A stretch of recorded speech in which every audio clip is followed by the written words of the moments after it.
Man, it's been a long 2 weeks.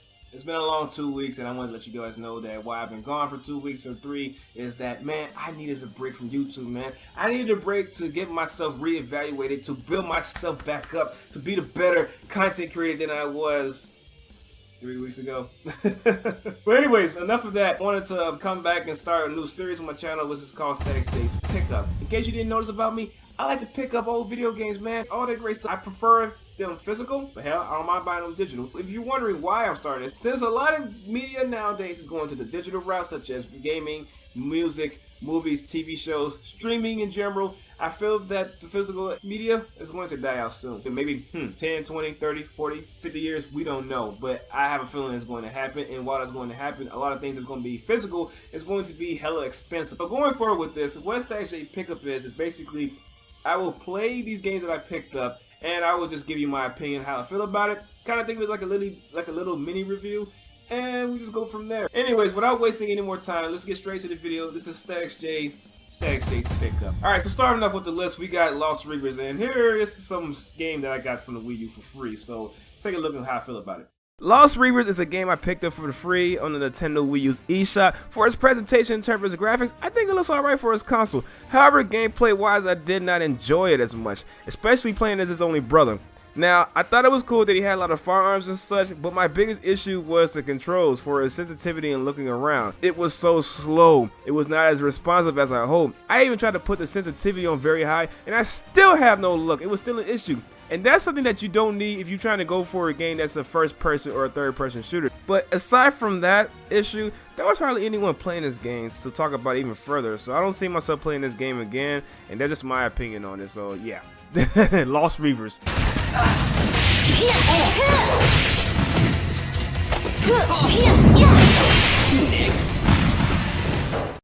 Star Fox Zero. When I heard this game was coming out, Felix back, and it did, I was like, I had to get this game and see what it's going to be about. Is this game what I thought it was going to be going forward with this? Yes and no. Yes, the dogfighting, the air fights, and a lot of things is just as old school how it used to be back in the N64, but no, I'm just not a fan of the controls. Like, you had to move the gamepad around for precise aiming. I'm not so sure how I feel about it playing with the gamepad like this and this gameplay style. Like, this is the thing that annoys me with the Wii U. I hate that everything has to be mandatory with the gamepad. I think it kind of to make or break the game, my honest opinion. But going back into it, one thing I noticed is that why is the characters' voices in the game can only be heard from the gamepad? I thought it was kind of stupid. It was so stupid that I had to plug my long auxiliary cord from my gamepad to my Elgato capture card just to capture the sound. Do a barrel roll. And that is so much better to hear. Going forward, I'm liking the soundtrack, the graphics, the sound design, so hopefully the game is better going deeper into it.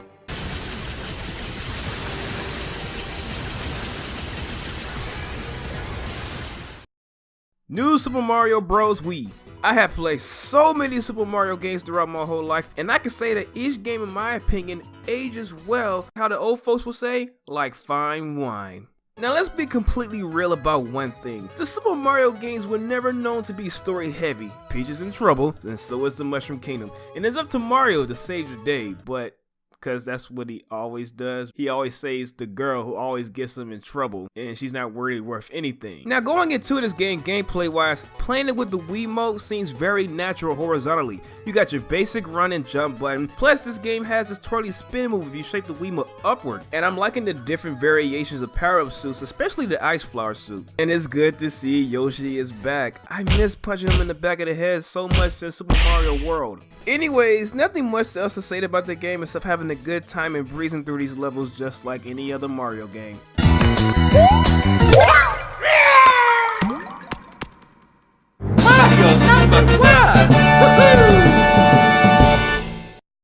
Metroid Other M. Now, I haven't been invested in the Metroid series except Metroid Prime, which I really do like and enjoy. I also heard Metroid Zero Mission and Super Metroids were awesome games from friends of mine. So going into this, I was very impressed on how the graphics look, especially on the Wii consoles, almost as if I'm playing a 360 game, but in 480p. Now for the story, it seems as though this game is really taking itself kind of seriously, which is very unusual for a Nintendo game because they usually rely on gameplay than the story. Speaking of the gameplay, I have mixed feelings about it. Like, it's kind of innovative, but at the same time intrusive how everything works with just one Wiimote. The action I really do like. It kind of reminds me of Ninja Gaiden, which is funny because it's from the same developer team, Team Ninja. Anyways, if there's two things I want to nitpick about, I didn't like I had to put my Wiimote at the sensor bar to do a first-person view aiming. I like the idea and it's cool and innovative, but I would prefer playing with the Classic Controller Pro if the devs allow that option in the first place. And another thing, I find it stupid to have Samus have all these cool abilities and such, but can't even use it until her boss says so. Adam hadn't authorized it,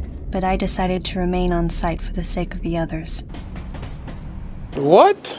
Anyways, the game seems it could be an interesting adventure. Hopefully I may like it, or maybe not the deeper I go into it, but here's the hope in trying.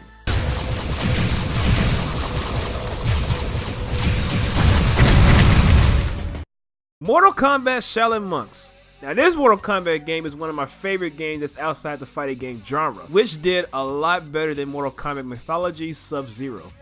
Oh, I had so many fun memories with you. I played Shaolin Monks and being it a few times 10 years back, and still to this day, in my opinion, I still think this game deserves a proper sequel. The story follows that of the original Mortal Kombat back in '92 and its sequel Mortal Kombat 2, but mainly focus on the main characters Liu Kang and Kung Lao to go on an adventure to stop Shang Tsung and a bigger threat later on. In my opinion, the story is pretty decent, nothing amazing, but if you want a straightforward story about the characters and the lore about the early days of Mortal Kombat, this is the game to pick up. Gameplay wise, it's a simple beat 'em up that's pretty complex. The more you play and defeat enemies, the more XP you earn, which means you can purchase new abilities for your characters. And what's a Mortal Kombat game without fatalities? My only issue with the gameplay is how stiff it is. It could have been more fluid as God of War, but hey. But anyways, if you like Mortal Kombat like I do, it's a game worth to add to your collection if you're a true Mortal Kombat fan. Just remember one thing, if you get into a fight, just don't get bodied by being slammed into the wall.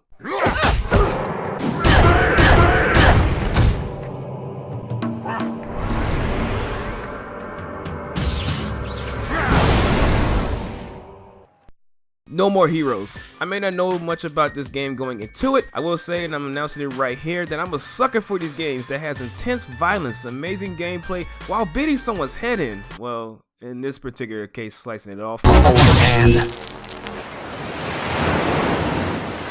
Now, this game is hella bloody, and I like it. If it's one thing, I didn't think action games would be cool to play with the Wiimote and Nunchuck. The way you can move the controller in whatever direction to execute the finishing moves. If it's two things that I want to nitpick about, I wish it would be cool to actually swing the Wiimote and actually do some real damage instead of tilting the Wiimote up and downward, pressing the A button to do a high and low attack. If it's another thing that I like to point out is that I didn't like that I had to shake the Wiimote sideways to get my beam sword to charge up. It was funny how Travis tries to get it up, puns, but it's awkward. But if it's one thing, it did give my arm a workout.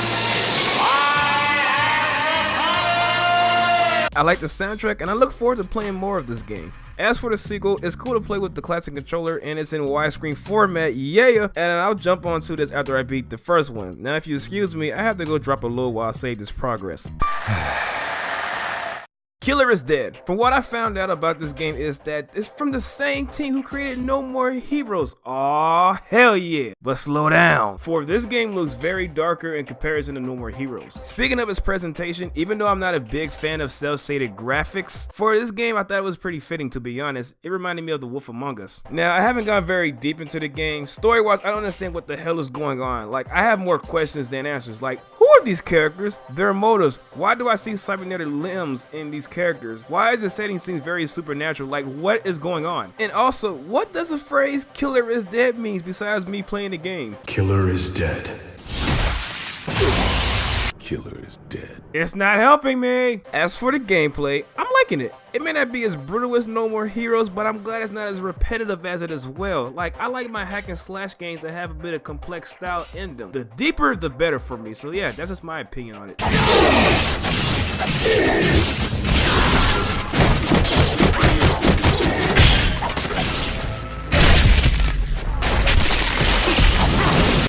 Asura's Wrath. Okay, so here's the thing. I picked up this game based on my curiosity after hearing a debate about who is the strongest video game character, Kratos from the God of War series,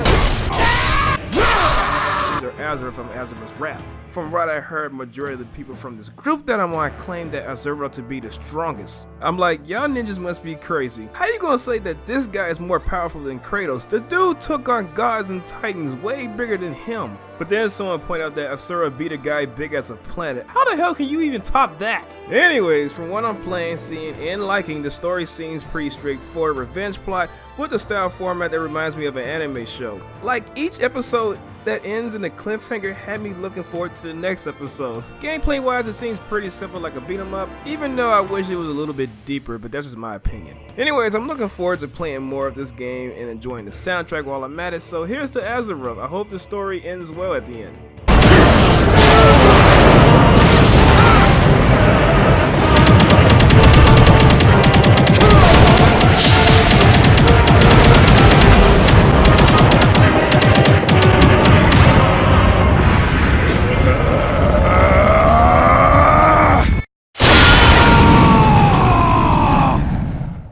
And last on the list is TimeSplitters for the PS2. This was an old school game that me and my friends played way back in the day before Halo Combat evolved. What made the game really fun was the multiplayer and the map creator itself, which adds a lot of replay value and longevity towards the game. However, gameplay wise, the game did not age very well. For example, the aiming feels and plays as if I'm playing games such as GoldenEye 007 and Perfect Dark. Fun fact, Free Radical Designs, the people who developed this game, were ex-employees of Rare who made those other games I mentioned. Even though the gameplay is kind of off by today's standards, I still think it's a fun time if you want to enjoy it with friends. Now, if you have a PlayStation 2 or any of the 6th generation consoles, check out the TimeSplitters series. It is an awesome series in my opinion, and you won't be disappointed.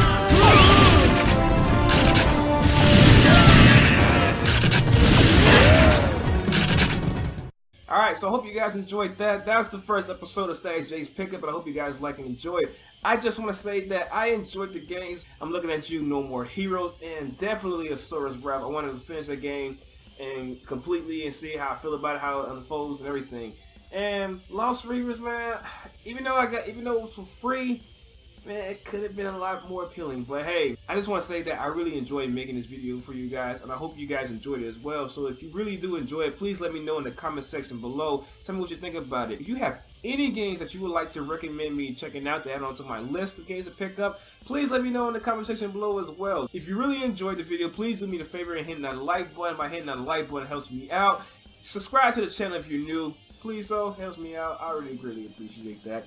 And, and after you're done doing that, please share the content with your friends and tell them who STATiX J is. And I want to give a special shout out to Mr. Showdown99. I go virtual game shopping with him every once in a while when I can, and when we do, it's a great time. You know, he picks up most of the good stuff before me. Thank you for the love and support, and thanks for stopping by if you're new to the channel.